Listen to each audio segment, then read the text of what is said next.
શ્રીહરિ સ્વધામ સિધાવ્યા પછી શ્રીહરિના હજુરી પાર્ષદ શ્રી નાજા જોગિયા જૂનાગઢ ગુણાતીતાનંદ સ્વામી પાસે રહેવા આવ્યા.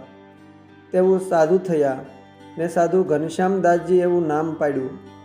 તેઓ સ્વામીની આજ્ઞા મુજબ રહીને મંદિરમાં તેમનાથી તમામ શક્ય સેવા કરીને રાજીપો રળતા. એક દિવસ એ એમના આસને ધ્યાનમાં બેઠા હતા.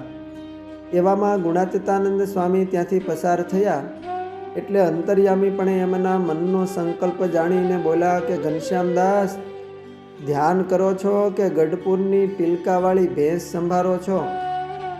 નાજા જોગ્યા તો તુરત સ્વામીનો મર્મ પામી ગયા અને ઊભા થયા અને સ્વામીને દંડવટ કરીને બોલ્યા કે સ્વામી, ખરેખર તમે અંતર્યામી છો. ધ્યાન કરતા એ સમયે મારા મનમાં ગઢપુરની ટીલકાવાળી ભેંસ જ સાંભળતી હતી. હવે તમે કૃપા કરો તો મહારાજની મૂર્તિમાં મનની વૃત્તિ સ્થિર થાય અને ફરીને આવા સંકલ્પો ક્યારેય ન થાય.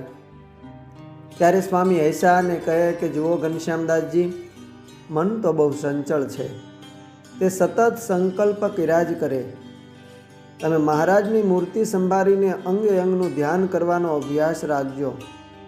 એમ કરે ધીરે ધીરે તમારી વૃત્તિ ભગવાનની મૂર્તિમાં સ્થિર થશે. સદગુરુ ગુણાતીતાનંદ સ્વામીનો આવો અલૌકિક પ્રભાવ જોઈને એમને ઘણો સ્વામી પ્રત્યે અહોભાવ થયો. પછી તો નિત્ય તેઓ સ્વામીની કથા સાંભળવા ખબરદાર થઈને હાજર થઈ જતા. સ્વામીના અનુગ્રહે એમને શ્રીહરિની મૂર્તિની અખંડ વૃત્તિ રહેવા લાગી. એક દિવસ ઘનશ્યામદાસજીએ હાથ જોડીને નિષ્કપટપણે ગુણાતીતાનંદ સ્વામીને કહ્યું કે સ્વામી, ભગવાનના સ્વરૂપનું સાચું મહાત્મ્ય તો સાચા સંતના જોગે કરીને જ સમજાય. અમે જ્યારે શ્રીહરિના હજુરી પાર્ષદ તરીકે રહેતા ત્યારે એવું સમજતા કે અમે તો હંમેશા ભગવાન ભેળા રહીએ છીએ, તેથી અમે જ ભગવાનના સ્વરૂપને ખરેખરું સમજીએ છીએ. અમોને જ મહારાજનું ખરું સુખ મળે છે. તમ જેવા મોટા સાધુનું અમને એ સમયે બહુ મહાત્મ્ય નહોતું. એક દિવસે ગઢપુરમાં રોંઢો ઢેળે અમે પાર્ષદો ઘેલા નદીએ નાહવા સારું અને ઘોડાને પાણી પાવા સારું ગયા હતા. એ સમયે નાહીને ઘોડાને પાણી પાઈને નદીના પટમાં સૌ ગપાટા મારતા હતા. એ સમયે કૃપાનંદ સ્વામી અને સંતો ત્યાં નદીએ સ્નાન કરવા આવ્યા. એટલે સ્નાન કરીને તેઓ બેઠા. તેઓ પરસ્પર મહારાજના લીલા ચરિત્રની વાતો કરતા હતા. એટલે કૃપાનંદ સ્વામીએ સાદ કરીને અમને કહ્યું કે પાર્ષદો, આવો ને અમ સાથે બેહો અને ભગવાનની વાતો સાંભળો.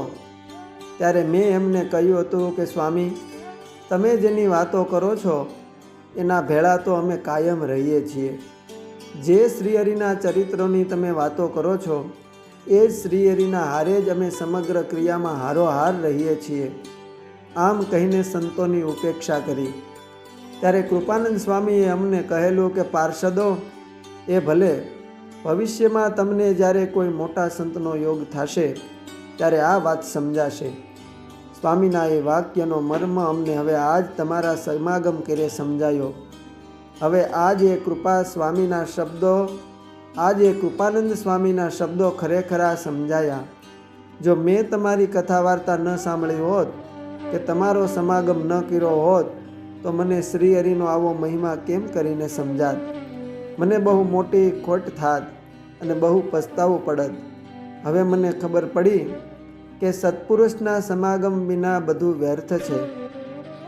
આમ ઘનશ્યામદાસજીએ સદગુરુ ગુણાતીતાનંદ સ્વામીનો અતિ મહિમા સમજીને સ્વામીની આજ્ઞા મુજબ સેવા કરીને સ્વામીને ખૂબ રાજી કર્યા અને પોતાનું શેષ જીવન પોતે જૂનાગઢ શ્રી રાધારમણ દેવના મંદિરે રહીને વિતાવ્યું. અસ્તુ. જય સ્વામિનારાયણ. શ્રી સહજાનંદી ભક્તિ સાગરના પુરુષ રત્નોમાંથી.